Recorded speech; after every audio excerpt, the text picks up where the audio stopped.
Hello বন্ধুরা, discover 125টি তো এর পিস্টন ফিটিং। তো এই যে তীর চিহ্নটা আছে এটা সাইলেন্সার দিকেই থাকবে, আর 4 ভ্যালভের পিস্টন আছে এবং 4 ভ্যালভ আছে। তো নতুন লাইলন পিস্টন চেঞ্জ হচ্ছে আমাদের।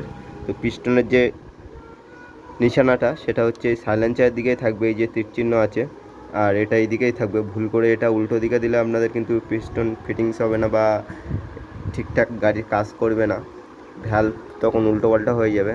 তো এটাই শুধু আপনাদের দেখানোর ছিল। তো ভিডিওটাকে লাইক করে দেবেন, সাবস্ক্রাইব করে দেবেন এবং কমেন্ট করবেন।